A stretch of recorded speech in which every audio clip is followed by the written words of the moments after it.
ಮೋದಿ ಸರ್ಕಾರಕ್ಕೆ ಸಮಸ್ಯೆ ತಂದಿಟ್ಟ ಮೆದುಳು, ಮೋದಿಗೆ ಉಲ್ಟಾ ಹೊಡೆದ ದಿಮಾಗಿ ನಕ್ಸಲರು. लेकिन दिमागी नक्सल, ये दिमागी नक्सल मौके की तलाश में है, हिंसा अराजकता के वो रास्ते खोज रहे हैं. इन दिमागी नक्सलियों को पहचानना होगा, इन दिमागी नक्सलियों को आइसोलेट करना होगा. ಪ್ರಶ್ನೆ ಕೇಳುವವರ ಮೇಲೆ ಬ್ರ್ಯಾಂಡಿಂಗ್ ಮಾಡೋ ತಂತ್ರ ಫ್ಲಾಪ್ ಆಯಿತು. ನಮಸ್ಕಾರ, ಈ ದಿನಕ್ಕೆ ಸ್ವಾಗತ. ನಾನು GM ಪವಿತ್ರ. ಆಗಸ್ಟ್ 15 ದೇಶದ 80ನೇ ಸ್ವಾತಂತ್ರ್ಯ ದಿನಾಚರಣೆಯಂದು ಕೆಂಪುಕೋಟೆಯಿಂದ ಪ್ರಧಾನಿ ಮೋದಿ ಎಂದಿನಂತೆ ಒಂದು ಸುದೀರ್ಘ ಭಾಷಣವನ್ನ ಮಾಡ್ತಾರೆ. ಕಳೆದ 12 ವರ್ಷಗಳಿಂದ ಮೋದಿ ಯಾವ ರೀತಿ ಭಾಷಣವನ್ನ ಮಾಡ್ತಾ ಇದ್ರು ಅದೇ ರೀತಿ ಈ ವರ್ಷನ ಇತ್ತು. ಸಾಧನೆಗಳಿಗಿಂತ ಜಾಸ್ತಿ ಇವ್ರದ್ದು ಮೋದಿ ಜುಮ್ಲಾಗಳೇನಿತ್ತಲ್ವಾ ಅದೇ ಜಾಸ್ತಿ ಇತ್ತು. ಸೊ ದೇಶದ ಇಂದಿನ ಸಮಸ್ಯೆಗಳಿಗೆ 2047 ವೇಳೆಗೆ ಅಚ್ಚೇ ದಿನ ಬರುತ್ತೆ ಅಂತ ಹೇಳಿದ್ರು. 2026 ಅಥವಾ 27 ಈ ಟೈಮಲ್ಲಿ ಅವ್ರು ಏನು ಮಾಡ್ತಿದ್ದಾರೆ ಅನ್ನೋದೇ ನಮಗೆ ಗೊತ್ತಾಗ್ತಾ ಇಲ್ಲ. ಇಂಥ ಟೈಮಲ್ಲಿ 2047 ಕಾಯಬೇಕಾದಂಥ ಇನ್ನೊಂದು ಸ್ಥಿತಿ ಇದೆ, ಅದು ಬೇರೆ ಪ್ರಶ್ನೆ. ಸೊ ಇದೇ ಭಾಷಣದಲ್ಲಿ ಪ್ರಧಾನಿಯವರು ದೇಶದ ಯುವಜನತೆ ಹಾಗೂ ಜೆನ್ಜಿ ಪೀಳಿಗೆಗೆ ದಿಮಾಗಿ ನಕ್ಸಲ್ ಎಂಬ ಹೊಸ ಶತ್ರುವಿನ ಬಗ್ಗೆ ಎಚ್ಚರಿಕೆಯನ್ನು ಕೊಟ್ಟಿದ್ದಾರೆ. ಸಶಸ್ತ್ರ ನಕ್ಸಲರು ಹೊರಟು ಹೋಗಿರಬಹುದು, ಆದರೆ ಈ ದಿಮಾಗಿ ನಕ್ಸಲರು ಅವಕಾಶಕ್ಕಾಗಿ ಕಾಯ್ತಿದ್ದಾರೆ, ಅವರನ್ನು ಗುರುತಿಸಿ ಪ್ರತ್ಯೇಕಿಸಬೇಕು ಅಂತ ಅಂದರು. ಸೊ ಪ್ರಧಾನಿ ನರೇಂದ್ರ ಮೋದಿ ಅವರಿಗೆ ಜನರ ಮೆದುಳಲ್ಲಿ ಲೋಪದೋಷಗಳು ಈಗ ಕಾಣೋಕೆ ಶುರುವಾಗಿದೆ. ಇದನ್ನು ನೋಡಿದ್ರೆ ದೇಶಕ್ಕೆ ಈಗ ಮೆದುಳಿನ ಪ್ರತಿಯೊಂದು ಚಟುವಟಿಕೆಯನ್ನು ಸರಿಯಾಗಿ ಅರ್ಥ ಮಾಡ್ಕೊಳ್ಳುವಂಥ ಒಬ್ಬ ನ್ಯೂರೋ ಸರ್ಜನ್ ಪ್ರಧಾನಿಯಾಗಬೇಕೇನೋ ಅಂತ ಅನಿಸುತ್ತೆ. ಮೆದುಳಿನ ಜೊತೆಗೆ ನಕ್ಸಲ್ ಅನ್ನೋ ಪದ ಸೇರಿರೋದು ತುಂಬಾ ಡೇಂಜರಸ್. ಮೆದುಳು ಬಳಸೋದು ತಪ್ಪ. ಹಾಗಾದರೆ ಮೆದುಳು ಬಳಸುವವರನ್ನು ಇಡೀ ಪ್ರಪಂಚ ಹೊಗಳುತ್ತೆ. ಇನ್ನು ಮೆದುಳೇ ಇಲ್ಲದ ಮಂದ ಬುದ್ಧಿಗಳು ಒಂದು ಗುಂಪಲ್ಲಿದ್ದಾರೆ, ಅವ್ರು ಬಿಡಿ, ಅಂಥ ಭಕ್ತರು ಅವ್ರು ಹಾಗೇ ಇರಲಿ, ಅವ್ರ ವಿಚಾರ ಬೇಡ. ಆದರೆ ಈ ದೇಶದಲ್ಲಿ ಮೆದುಳನ್ನು ಬಳಸೋದು ತಪ್ಪ. ಹಾಗಾದರೆ ಮೆದುಳಿನ ಬಳಕೆ ಇಲ್ಲದೇನೆ ನಡೆಯುವಂಥ ಯಾವುದಾದ್ರೂ ಕೆಲಸ ಇದೆಯಾ? ಮೆದುಳೇ ಇಲ್ಲದೆ ಇದ್ದರೆ ನಿಮ್ಮ ಶರೀರ ನಡೆಯೋಕ್ಕೆ ಸಾಧ್ಯ ಇದೆಯಾ? ಬರೀ ನಕ್ಸಲರು ಮಾತ್ರ ಹಾಗಾದರೆ ಮೆದುಳನ್ನು ಬಳಸೋದು. ಸೊ ದೇಶದಲ್ಲಿ ಈಗ ಇಷ್ಟೊಂದು ದೊಡ್ಡ ಮಟ್ಟದಲ್ಲಿ ನಿರುದ್ಯೋಗ, ಬೆಲೆ ಏರಿಕೆ ಅಂತ ಸಮಸ್ಯೆಗಳಿಗೆ ಕಾರಣ ಏನು ಗೊತ್ತಾ? ಸರ್ಕಾರದಲ್ಲಿ ಕುಳಿತವರು ದೇಶದ ನಾನಾ ಸಮಸ್ಯೆಗಳ ಬಗ್ಗೆ ಈ ಮೆದುಳನ್ನು ಬಳಸದೇ ಇರೋದು ಅದೇ ಸಮಸ್ಯೆ. ಮೆದುಳು ಬಳಸೋದನ್ನೇ ಅವರೆಲ್ಲ ಮರ್ತು ಬಿಟ್ಟಿದ್ದಾರೆ. ಮೆದುಳನ್ನು ಬಳಸೋ ಬದಲು ಪ್ರಶ್ನೆ ಕೇಳೋರನ್ನೇ ದಿಮಾಗಿ ನಕ್ಸಲ್ ಅಂತ ಕರೆಯೋಕೆ ಶುರು ಮಾಡಿದ್ದಾರೆ. ಟ್ಯಾಗ್ ಕೊಡೋಕೇನೆ ನಮ್ಮ ಇಡೀ ಮೆದುಳನ್ನು ಅವರು ಖರ್ಚು ಮಾಡ್ತಿದ್ದಾರೆ. ಇನ್ನು ಜೆನ್ಜಿ ಯುವಕರು ಪ್ರತಿಭಟನೆ ಮಾಡ್ತಿದ್ದಾರೆ. ಅವ್ರೇನು ದೇಶದ್ರೋಹಿಗಳಲ್ಲ, ಅವ್ರು ನಮ್ಮ ದೇಶದವರೇ, ನಮ್ಮ ಮುಂದಿನ ಪೀಳಿಗೆ. ಸೊ RSSನ ಮೋಹನ್ ಭಾಗವತ್ ಅವರೇ ಜೆನ್ಜಿ ದೇಶದ್ರೋಹಿಗಳಲ್ಲ, ಅವರು ನಮ್ಮವರೇ ಅಂತ ಅಂತಾರೆ. ಆದರೆ ಪ್ರಧಾನಿ ನರೇಂದ್ರ ಮೋದಿಯವರು ದಿಮಾಗಿ ನಕ್ಸಲ್ ಅನ್ನೋ ಪದವನ್ನು ಬಳಸ್ತಾರೆ.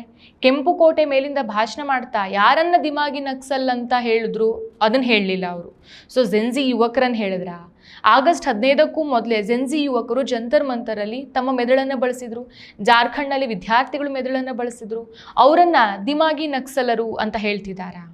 ಸೊ ಪ್ರಧಾನಿ ಭಾಷಣ ಮುಗಿತಾ ಇದ್ದಂತೆ ಇನ್ನೇನು ಕೇಳಬೇಕಾ? BJP IT ಸೆಲ್ಲು, ಬಲಪಂಥೀಯ ಇನ್ಫ್ಲೂಯೆನ್ಸರ್ಸ್ಗಳು ಹಾಗೂ ಗೋಧಿ ಮೀಡಿಯಾ ಸರ್ಕಾರದ ವಿರುದ್ಧ ಧ್ವನಿ ಎತ್ತಿದ ಪ್ರತಿಯೊಬ್ಬರನ್ನೂ ಸಹ ದಿಮಾಗಿ ನಕ್ಸಲ್ ಅಂತ ಕರೆಯೋಕೆ ಶುರು ಮಾಡಿದ್ರು.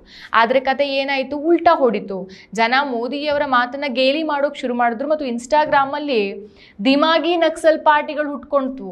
ಈ ಹಿಂದೆ ಕಾಕ್ರೋಚ್ ಅನ್ನೋ ಹೇಳಿಕೆ ಉಲ್ಟಾ ಹೊಡೆದಂತೆ ಇದೂ ಆಗ್ಬಹುದು ಅಂತ ಹೆದರಿದಂಥ ಮೋದಿ ಸರ್ಕಾರ ತಕ್ಷಣವೇ ಪರಿಸ್ಥಿತಿನ ತಿಳಿಗೊಳಿಸೋಕೆ ಮುಂದಾಯಿತು.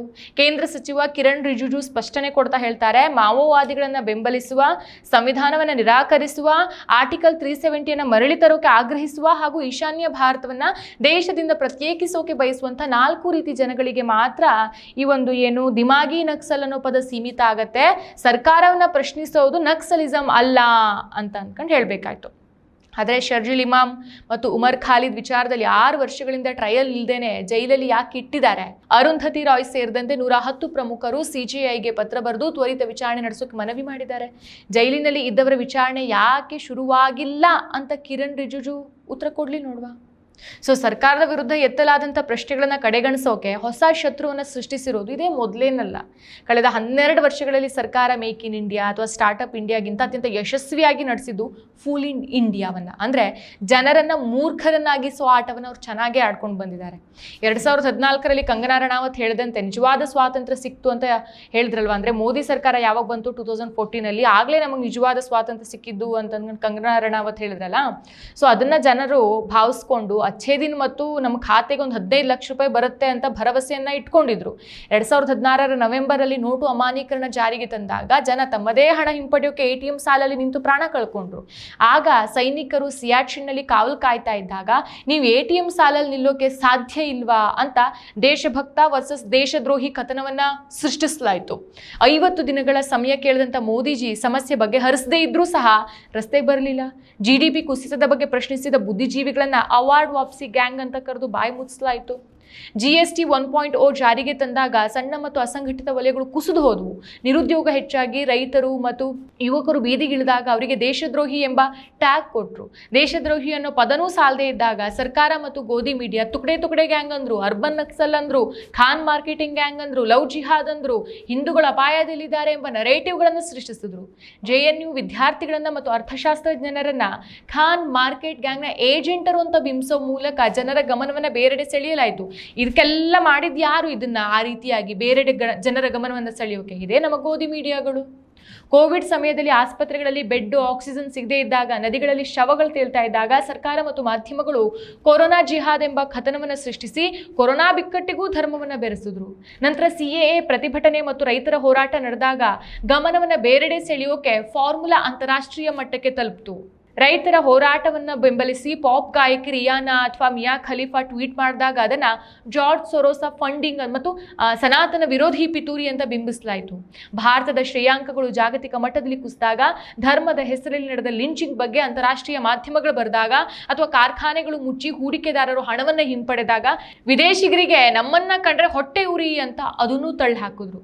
ಇನ್ನೊಂದು ಕಡೆ ಅಮೆರಿಕದ ಏಜೆನ್ಸಿಗಳು ಮತ್ತು USAID ವಿರೋಧ ಪಕ್ಷಗಳಿಗೆ ಫಂಡಿಂಗ್ ನೀಡಿ ಡೀಪ್ ಸ್ಟೇಟ್ ಮೂಲಕ ದೇಶವನ್ನು ಅಸ್ಥಿರಗೊಳಿಸ್ತಾ ಇದೆ ಅಂತ ಪ್ರಚಾರವನ್ನ ಮಾಡಿದ್ರು.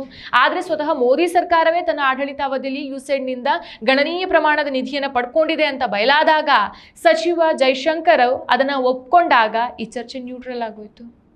ಸೊ ಇನ್ನು ಮಣಿಪುರದಲ್ಲಿ ವರ್ಷಗಳಿಂದ ಅಂತರ್ಯುದ್ಧ ನಡೀತಾ ಇದ್ರೂ ಸಹ ಪ್ರಧಾನಿ ಬಾಯಿ ಬಿಡಲಿಲ್ಲ. ಆರ್ಟಿಕಲ್ 370 ರದ್ದತಿ ನಂತರ ಕಾಶ್ಮೀರದಲ್ಲಿ ಶಾಂತಿ ನೆಲೆಸಿದೆ ಅಂತ ಹೇಳ್ಕೊಳ್ಳುತ್ತಾ ಇದ್ದಾರೆ. ಆದರೂ ಕಾಶ್ಮೀರಿ ಪಂಡಿತರಿಗೆ ವರ್ಕ್ ಫ್ರಮ್ ಹೋಮ್ ಮಾಡಿ ಅಂತ ಹೊರಗೆ ಹೋಗಬೇಡಿ ಅಂತಾನೆ ಹೇಳ್ತಿದ್ದಾರೆ. 2024ರಲ್ಲಿ ಕೋಮು ಗಲಭೆಗಳು 84% ಹೆಚ್ಚಾಗಿದ್ದು, ನಡೆದ 59 ಪ್ರಕರಣಗಳಲ್ಲಿ 49 BJP ಆಡಳಿತ ಇರುವಂತಹ ರಾಜ್ಯಗಳಲ್ಲೇ ನಡೆದಿರೋದು. ಸುಪ್ರೀಂ ಕೋರ್ಟ್ನಲ್ಲಿ 1 ಲಕ್ಷ ಹಾಗೂ ದೇಶದಾದ್ಯಂತ 5 ಕೋಟಿ ಪ್ರಕರಣಗಳು ಬಾಕಿ ಇದೆ. ಪ್ರತಿದಿನ 450ಕ್ಕೂ ಹೆಚ್ಚು ಜನ ರಸ್ತೆ ಅಪಘಾತಗಳಲ್ಲಿ ಸಾಯ್ತಿದ್ದಾರೆ. ಬಾಂಗ್ಲಾದೇಶದಲ್ಲಿ ಹಿಂದೂಗಳ ಮೇಲಿನ ದಾಳಿಯನ್ನ ಕೇವಲ ದೇಶೀಯ ರಾಜಕೀಯ ಮತ್ತು ಓಟಿಗಾಗಿ ಬಳಸ್ಕೊಂಡ್ರೆ ಬಿಟ್ರೆ ಪ್ರಧಾನಿ ಮೋದಿ ಬಾಂಗ್ಲಾ ಆಡಳಿತಕ್ಕೆ ಯಾವುದೇ ಎಚ್ಚರಿಕೆಯನ್ನು ಕೊಟ್ಟಿಲ್ಲ. 300 ವರ್ಷಗಳ ಹಿಂದಿನ ಔರಂಗಜೇಬನ ಸಮಾಧಿಯನ್ನ ಕೆಡವೋಕೆ ಚರ್ಚೆ ನಡೆಸೋ ಸಮಾಜದಲ್ಲಿ ಹಿಂದೂಗಳ ಆರ್ಥಿಕ ಸ್ಥಿತಿ ಹದಗೆಟ್ಟು ಹೋಗಿದೆ. ಉದ್ಯೋಗ ಇಲ್ಲ, ಮನೆ ಇಲ್ಲ. ಇನ್ನು ನಾರಾಯಣ ಮೂರ್ತಿ ಅವರು ಹೇಳ್ತಾರೆ 70 ಗಂಟೆ ಕೆಲಸ ಮಾಡೋಕೆ, ಮೋದಿಜಿ 18 ಗಂಟೆ ಕೆಲಸ ಮಾಡ್ತಾರೆ ಅಂತ ಹೇಳಲಾಗುತ್ತೆ ಹೊರತು ಜನರ ನಿರುದ್ಯೋಗಕ್ಕೆ ಅವ್ರು 15 ಗಂಟೆ ಕೆಲಸ ಮಾಡ್ತಿದ್ದಾರೆ ಇಲ್ವೋ ಅನ್ನೋ ಅನುಮಾನ ಬರುತ್ತೆ. ಬೇಟಿ ಬಚಾವೋ ಬೇಟಿ ಪಡಾವೋ ನಿಧಿಯ 80% ಹಣ ಜಾಹೀರಾತಿಗೆ ಬಳಸಲಿದ್ದಾರೆ. ನಿರ್ಭಯಾದಿಂದ ಆರ್ಜಿಕರ್ ಪ್ರಕರಣದವರೆಗೆ ಮಹಿಳೆಯರ ಸುರಕ್ಷತೆಗೆ ಏನೂ ಮಾಡಿಲ್ಲ. ಇದನ್ನ ಪ್ರಶ್ನಿಸದೆ FIR ದಾಖಲಿಸಿ ಅರ್ಬನ್ ನಕ್ಸಲ್ ಅಂತ ಕರೀತಾರೆ. ನಮ್ಮ ದೇಶದಲ್ಲಿ ಪರಿಸ್ಥಿತಿ ಹೇಗಾಗಿದೆ ಅಂತಂದ್ರೆ ಮಾತಾಡೋ ಸ್ವಾತಂತ್ರ್ಯ ಇದೆ, ಆದರೆ ಮಾತಾಡೋದ ನಂತರ ಸ್ವಾತಂತ್ರ್ಯ ಇರುತ್ತಾ ಇಲ್ವಾ ಅನ್ನೋದು ಗ್ಯಾರಂಟಿ ಇಲ್ಲ. ಇನ್ನು ವರ್ಲ್ಡ್ ಬ್ಯಾಂಕ್ ವರದಿ ಪ್ರಕಾರ 2001ರಿಂದ 2020 ತನಕ ಭಾರತದ ಇಡೀ ಕಾರ್ಪೊರೇಟ್ ವಲಯದಲ್ಲಿ 60%ಕ್ಕೂ ಹೆಚ್ಚು ಆದಾಯವನ್ನು ಕೇವಲ 5 ಕುಟುಂಬಗಳು ರಿಲಯನ್ಸ್, ಅದಾನಿ, ಬಿರ್ಲಾ, ಜಿಂದಾಲ್, ಟಾಟಾ ಇವರೇ ನಿಯಂತ್ರಿಸ್ತಿದ್ದಾರೆ. ಕೇವಲ ರಿಲಯನ್ಸ್ ಮತ್ತು ಅದಾನಿ ಬಳಿನ 20%ಗಿಂತ ಹೆಚ್ಚು ಪಾಲಿದೆ. ಇದನ್ನ ಪ್ರಶ್ನಿಸಿದ್ರೆ ಏನು ಹೇಳ್ತಾರೆ? ಸೊರೋಸ್ ಫಂಡೆಡ್ ಅಂತ ಹೇಳ್ತಾರೆ. ಇನ್ನೊಂದು ಕಡೆ ಸರ್ಕಾರದ PLFS ಡೇಟಾ ಪ್ರಕಾರ ಯುವ ಜನರಲ್ಲಿ ನಿರುದ್ಯೋಗದ ದರ 16% ತಲುಪಿದೆ. ಅಜಿಂ ಪ್ರೇಮ್ಜಿ ವಿಶ್ವವಿದ್ಯಾಲಯದ ಸ್ಟೇಟ್ ಆಫ್ ವರ್ಕಿಂಗ್ ಇಂಡಿಯಾ 2026 ವರದಿ ಪ್ರಕಾರ 15ರಿಂದ 25 ವರ್ಷ ಪದವೀಧರರಲ್ಲಿ 40% ಜನರಿಗೆ ಕೆಲಸ ಇಲ್ಲ. ಉದ್ಯೋಗದಲ್ಲಿರುವಂತಹ 26% ಜನರಲ್ಲಿ ಕೇವಲ 4% ಜನರಿಗೆ ಮಾತ್ರ ಸಾಮಾಜಿಕ ಭದ್ರತೆ ಮತ್ತು ಒಪ್ಪಂದ ಇದೆ. ಕಳೆದ 7 ವರ್ಷಗಳಲ್ಲಿ 70ಕ್ಕೂ ಹೆಚ್ಚು ಪ್ರಶ್ನೆ ಪತ್ರಿಕೆಗಳು ಸೋರಿಕೆಯಾಗಿ 1.5 ಕೋಟಿಗೂ ಹೆಚ್ಚು ಅಭ್ಯರ್ಥಿಗಳ ಭವಿಷ್ಯ ಹಾಳಾಗಿದೆ. NTA ಪರೀಕ್ಷೆ ನಡೆಸೋಕೆ ಬರ್ತಾ ಇಲ್ಲ. 35% ಸರ್ಕಾರಿ ಶಾಲೆಗಳಲ್ಲಿ 1ರಿಂದ 2 ಶಿಕ್ಷಕರಿದ್ದಾರೆ. JNU ಅಂತಹ ಸಂಸ್ಥೆಗಳನ್ನ ಹತ್ತಿಕ್ಕಲಾಗ್ತಾ ಇದೆ. ಮತ್ತು ಇನ್ನೇನು ಬೇಕು? ಪರೀಕ್ಷೆಗಳಲ್ಲಿ ಪೇಪರ್ ಲೀಕ್ ತಡೆಯೋಕೆ ಈ ಸರ್ಕಾರಕ್ಕೆ ಸಾಧ್ಯ ಆಗ್ತಾ ಇಲ್ಲ. UGC ನೆಟ್ನ 3 ಪೇಪರ್ಗಳು ರದ್ದಾಯಿತು. ಶಾಲೆಗಳ ಸ್ಥಿತಿ ಹದಗೆಟ್ಟಿದೆ. ಮಕ್ಕಳು ಚಿಕ್ಕ ಮಕ್ಕಳು 1, 2, 3ನೇ ಕ್ಲಾಸ್ ಮಕ್ಕಳು ಪ್ರತಿಭಟನೆ ಮಾಡ್ತಿದ್ದಾರೆ. ಈ ಮಕ್ಕಳು ಪ್ರತಿಭಟನೆ ನಡೆಸಿದಾಗ ಸರ್ಕಾರ ಕಂಗಲಾಗುತ್ತೆ. ರಾಜಸ್ಥಾನ್ ಸರ್ಕಾರ ಪ್ರಿನ್ಸಿಪಲ್ ಅನುಮತಿ ಇಲ್ಲದೇನೆ ಯಾರೂ ರೆಕಾರ್ಡಿಂಗ್ ಮಾಡುವಂತಿಲ್ಲ ಅಂತ ಆದೇಶ ಹೊರಡಿಸುತ್ತೆ. ಶಿಕ್ಷಣದ ಹದಗೆಟ್ಟ ಸ್ಥಿತಿ ಹೊರಗೆ ಬರಬಾರ್ದು ಅಂತ ಅದನ್ನು ತಡೆಯೋಕೆ ಯಾರು ಮೆದುಳನ್ನು ಬಳಸಿದ್ದು? ಅಶುತೋಷ್ ರಾಂಕಾ ಅಥವಾ ಸೌರವ್ ದಾಸ್ ಅಂತವರು ಶಾಲೆಯ ಕೆಟ್ಟ ಪರಿಸ್ಥಿತಿಯನ್ನ ಜಗತ್ತಿಗೆ ತಿಳಿಸಬಾರ್ದು ಅಂತ ಸರ್ಕಾರ ಯಾಕೆ ಮೆದುಳನ್ನ ಬಳಸ್ತಾ ಇದೆ? ಈ ಹಿಂದೆ 2018ರಲ್ಲಿ ಗಿರೀಶ್ ಕಾರ್ನಾಡ್ ಅವರು ಕೊರಳಲ್ಲಿ ನಾನು ಅರ್ಬನ್ ನಕ್ಸಲ್ ಎಂಬ ಫಲಕವನ್ನು ಹಾಕೊಂಡು ಸವಾಲೆಸೆದಿದ್ರು. ಇನ್ನು ಅರುಂಧತಿ ರಾಯ್ ಕೂಡ ನನ್ನ ಹೆಸರು ಅರುಂಧತಿ ರಾಯ್, ನಾನು ಅರ್ಬನ್ ನಕ್ಸಲ್ ಅಂತ ಅಂದಿದ್ರು. ಕೊನೆಗೆ ಮಾರ್ಚ್ 2020ರಲ್ಲಿ ಲೋಕಸಭೆಯಲ್ಲಿ ಮೋದಿ ಸರ್ಕಾರವೇ ಅರ್ಬನ್ ನಕ್ಸಲ್ ಎಂಬ ಯಾವುದೇ ವರ್ಗೀಕರಣ ನಮ್ಮಲ್ಲಿ ಇಲ್ಲ ಅಂತ ಒಪ್ಕೊಳ್ಬೇಕಾಗಿ ಬಂತು. ಇಂಥ ಪರಿಸ್ಥಿತಿಯಲ್ಲಿ ಯುವಕರು ಮತ್ತು ಜೆನ್ಜಿ ಸಮುದಾಯ ಉದ್ಯೋಗಕ್ಕಾಗಿ ಜಂತರ್ ಮಂತರಲ್ಲಿ ಪ್ರತಿಭಟನೆ ನಡೆಸಿದಾಗ ಅವರನ್ನ ಕಾಕ್ರೋಚ್, ವೈರಸ್, ದಿಮಾಗಿ ನಕ್ಸಲ್ ಅಂತ ಕರೀಲಾಯಿತು. ಸೊ ನಕ್ಸಲೀಯರನ್ನ ಮಟ್ಟ ಹಾಕು ಮಾತಾಡೋ ಸರ್ಕಾರವೇ ಸ್ವತಃ ನಿರುದ್ಯೋಗಿ ನಕ್ಸಲರ ಸೈನ್ಯವನ್ನು ಕಟ್ಟೋಕೆ ಹೊರಟಿದೆ. ಆದರೆ 12 ವರ್ಷಗಳ ಕಾಲ ಫೂಲ್ ಇನ್ ಇಂಡಿಯಾ ಆಟ ಆಡಿದಂಥ ಸರ್ಕಾರಕ್ಕೆ ಈಗ ಜಾಗೃತಗೊಂಡಂಥ ಯುವ ಸಮುದಾಯ ತಕ್ಕ ಉತ್ತರ ಕೊಡ್ತಾ ಇದೆ. ಇಂಥ ಕ್ಷುಲ್ಲಕ ಟ್ಯಾಗ್ಗಳ ತಂತ್ರ ಇನ್ನು ಮುಂದೆ ಕೆಲಸ ಮಾಡೋದಿಲ್ಲ ಅನ್ನೋದನ್ನ ಮೋದಿ ಆ್ಯಂಡ್ ಗ್ಯಾಂಗ್ ಅರ್ಥ ಮಾಡ್ಕೊಂಡ್ರೆ ಒಳ್ಳೆಯದು. ಇನ್ನು ಸರ್ಕಾರದ ಬೆಂಬಲಿಗರು ಮೆದುಳು ಬಳಸೋರನ್ನ ಅರ್ಬನ್, ದಿಮಾಗಿ, ಆಂಟಿನ್ಯಾಷನಲ್ ಅಂತ ಏನೇ ಕರೀಲಿ, ನಾವು ನಮ್ಮ ಮೆದುಳನ್ನು ಬಳಸ್ತಾನೇ ಇರಬೇಕು. ಶಿಕ್ಷಣ ವ್ಯವಸ್ಥೆ ಕೆಟ್ಟು ಕುಲಗೆಟ್ಟು ಹೋಗ್ಬಿಟ್ಟಿದೆ. ಪ್ರಶ್ನೆಗಳನ್ನು ನಾವು ಈಗಲಾದರೂ ಕೇಳಬೇಕು. ಇಲ್ಲ ಅಂತಂದರೆ ಈ ದೇಶದಲ್ಲಿ ಮೆದುಳು ಬಳಸೋರೇ ಉಳಿಯೋದಿಲ್ಲ. ಪ್ರಶ್ನೆ ಕೇಳೋರನ್ನ ದಿಮಾಗಿ ನಕ್ಸಲ್ ಅಂತ ಕರೆಯೋರು ಮಾತ್ರ ಉಳ್ಕೊಂಡ್ಬಿಡ್ತಾರೆ. ಮತ್ತಷ್ಟು ವಿಶೇಷ ವಿಡಿಯೋಗಳನ್ನು ನೋಡಲು ಮತ್ತು ಹೊಸ ವಿಡಿಯೋಗಳ ಬಗ್ಗೆ ತಿಳಿಯಲು ಈ ದಿನ .com ಯೂಟ್ಯೂಬ್ ಚಾನೆಲ್ ಸಬ್ಸ್ಕ್ರೈಬ್ ಮಾಡಿ ಮತ್ತು ಬೆಲ್ ಐಕಾನ್ ಕ್ಲಿಕ್ ಮಾಡಿ.